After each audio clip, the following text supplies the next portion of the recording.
Dude is a strategic and tactical genius who's always thinking 10 steps ahead. I've yet to meet one that can outsmart. Dead saucers!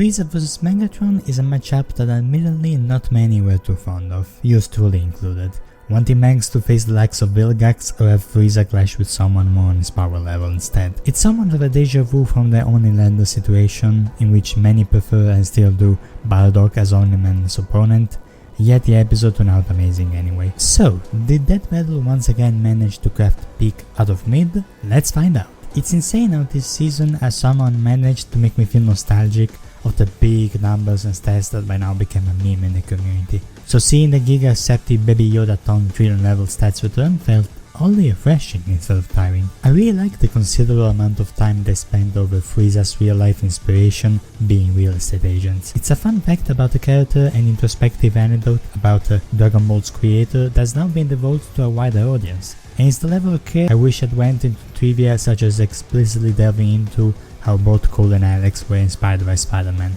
but I digress. Also, thanks to this breakdown, I've come to know that Frieza unironically once called another male character handsome and sensitive. This is quite a surprise. I didn't think Saiyans associated with such sensible and handsome creatures. I know what you are, buddy. In general, I think they do a really good job of balancing out how heinously despicable Frieza is as a character and how ridiculously powerful he gets as a DB combatant. Funny how DB can mean two things. We're told about Frieza surviving a 1 hour long pounding session with Brody, god I wish that were me, and yes, the Shockwave feat returns, even if this time with some more eye-pleasing flair, and is balanced out by newish stuff such as the speed bomb, and Frieza doing the equivalent of asking God to create a boulder that even he can lift, and then lift it anyway. On that topic, a dear friend of mine, much more into either power scaling or Dragon Ball, essentially said that all Black Frieza did so far in canon is appear, one-shot Goku and Vegeta, and then I imagine refusing to elaborate and leaving. And that definitely comes across in the analysis as well, with how afterthought-ish it comes across as, though all the power scaling beforehand did build a rather self-explanatory foundation. After an oddly slow ending clip, we get into Megatron, and I really like the immediate contrast between the two.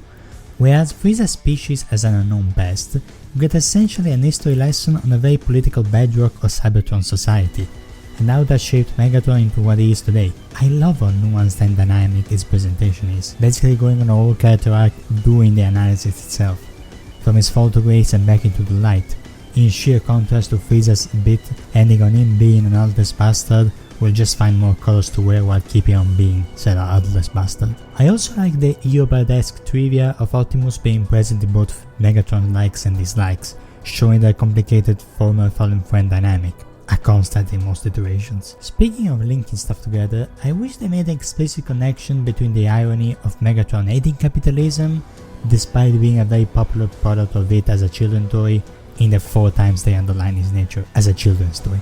While there are many ways to describe the editing that the battle uses, and in this one it's pretty great as usual, impactful is not really an adjective I normally use.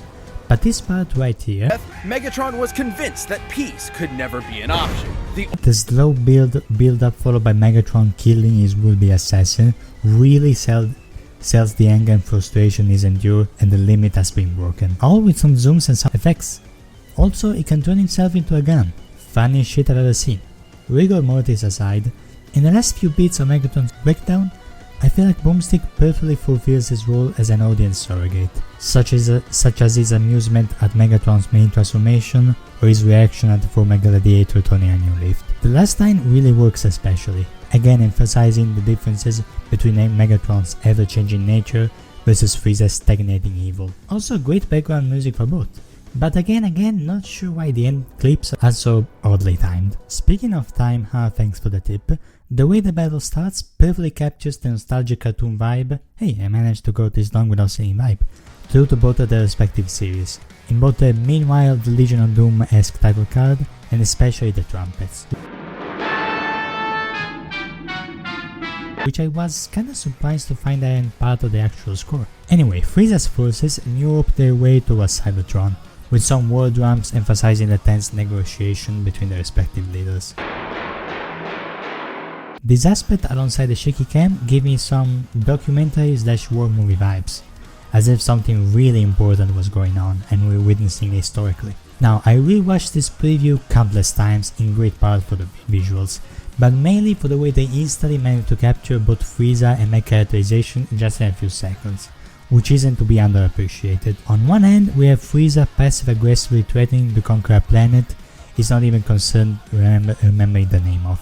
On the other, we have Megatron defiantly reaffirming himself as a million-years-old soldier of Cybertron without the slightest doubt of fear, saying how he'd rather see his world turned to ashes than have it conquered by Frieza.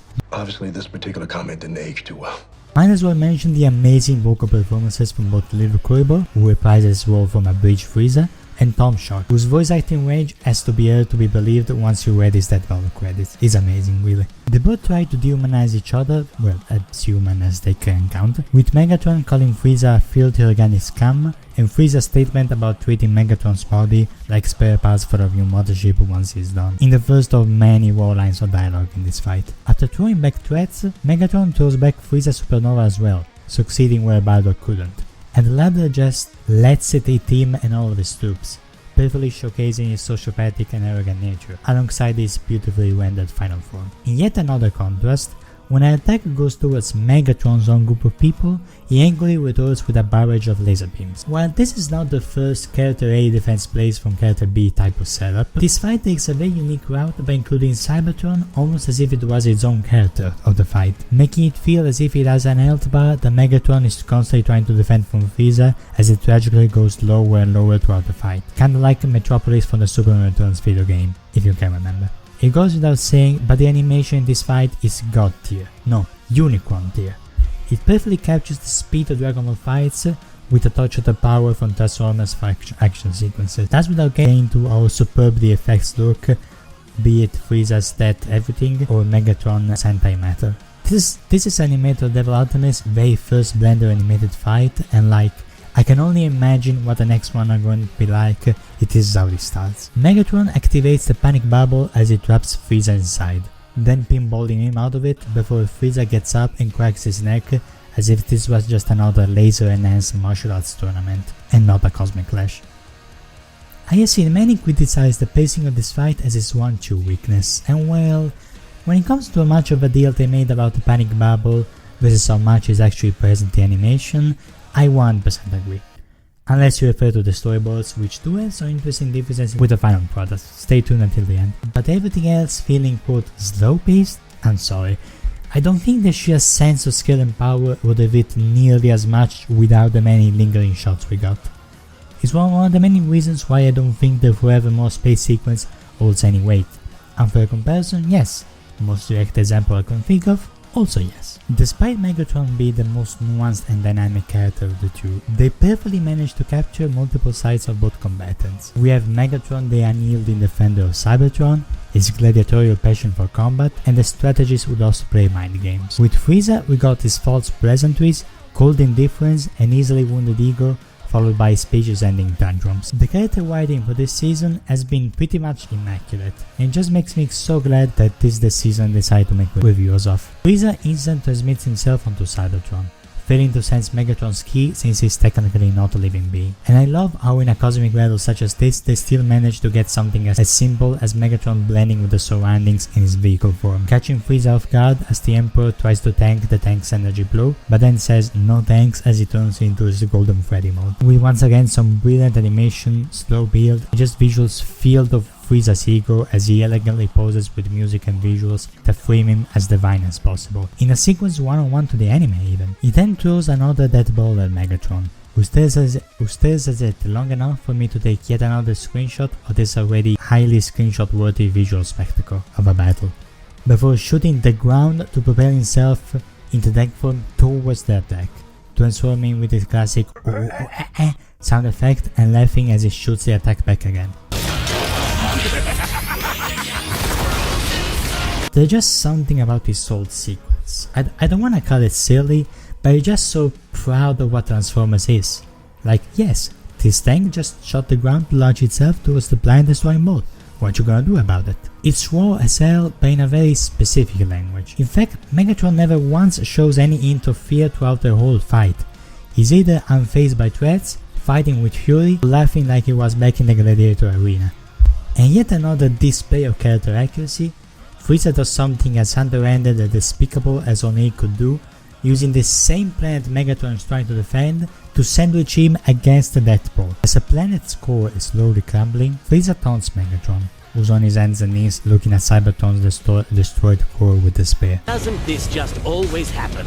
I give it 3, no, 5 But minutes. Megatron doesn't want to hear any of it as he shouts, My planet! in pure rage. I can just feel the fury and desperation in these two words as the two enter a laser stain contest. However, Megatron recomposes himself as he gives Frieza something to hurt his soul in return with his amazing monologue.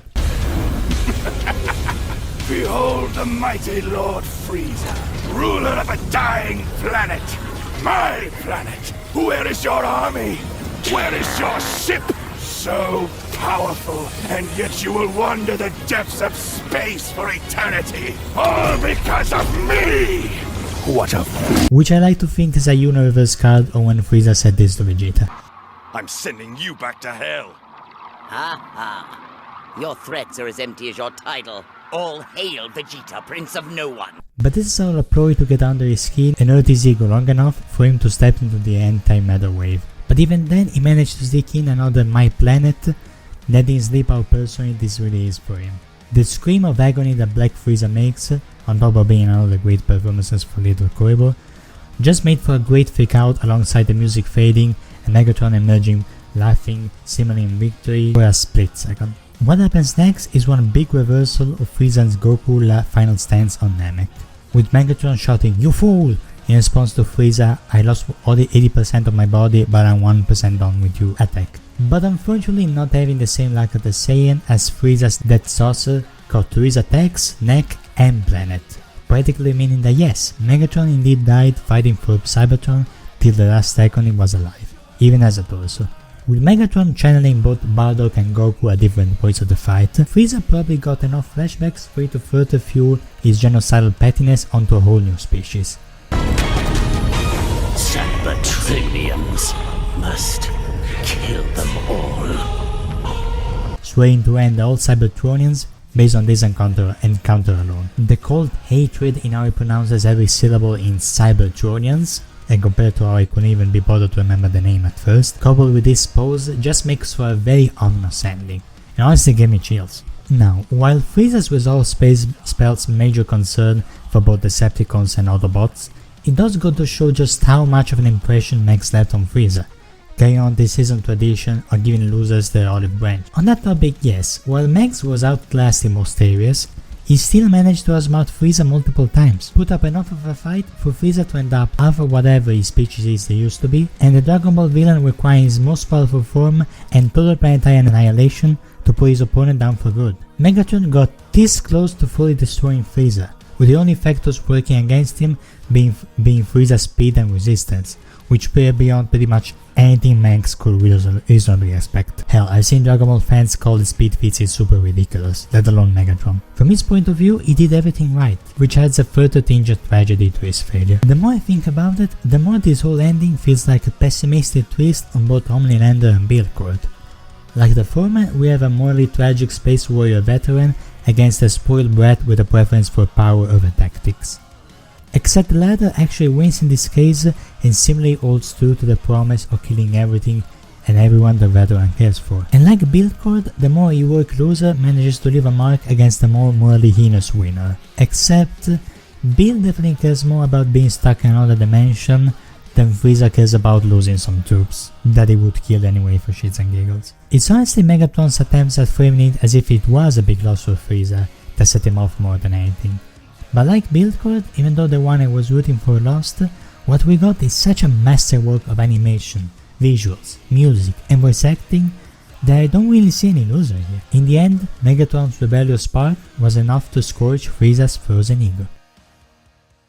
On to the teams. Final Formers mixes the high energy rock and epic 80s guitar from Dragon Ball Transformers music respectively, with an orchestral choir in the middle for the Golden Frieza sections, which, Yeah, on top of the track art, having Frieza create a supernova with subtones remains around it was somewhat of a giveaway of him winning, but hey, I'm not that in further. Needless to say, I had to listen to this track multiple times for my lyrics video, and by Beerus did I love doing it each and every time. It's full of fun references for both space tyrants, and honestly just makes me want to go and conquer planets every time I listen to it. Brandon has been on a roll this season, and I cannot wait to hear what Terrorwolf Media is cooking for Gojima. I will say though, as much as the Final Formers is a perfect title for this matchup in general, I really wish for a variety where this track and Deceptive Tyrants and their fan commission switch titles, because it's not really about transforming as much as it is pretty much a villain song that even has Deceptive Tyrants in the actual lyrics, even if it's just a fun nod to its predecessor. In regard to the narrative themes of this episode, first of all, shout out to Rocky Sage 9313 for the suggestion. I can definitely see this being ego versus pride, or even warm passion versus cold indifference, given Megatron Fire Feather defending his planet versus Frieza's frozen soul refusing to learn or change. However, I deem the main theme to be a much more straightforward one: power versus skill. Frieza is used to be naturally more powerful than the vast majority of people he meets, solving problems with minimal efforts throughout his near century-long life. But Megatron has the battlefield experience of millions of years, and commanded thousands of armies all at once. Had Frieza not been tough enough to tank most of Megatron's attacks or fast enough to dodge what he couldn't, Megatron's goading Frieza to get in the antimatter field would have sealed the deal. But alas, he died denying Frieza the thing he came for in the first place, meeting his end exactly how he started, by opposing tyranny. Now the next time is literally one of my top 10 most wanted matchups. I was putting together my most wanted video, and I'm very happy that I can delete two of those, the other being Darth Vader vs Obito, for this reason alone. I read all the Chainsaw Man manga, part 1 at least, and watched the entire first season, and I'm kind of a Makima simp, but I'm still gonna root for Gojo. Despite the very little knowledge I have about him, besides his infinite prettiness and apparently having a matching Dom energy, that'll probably be a dream to see clash with Makimas. A wet dream even. Until then, I'm Marco Quitton, and I hope I made your day slightly better.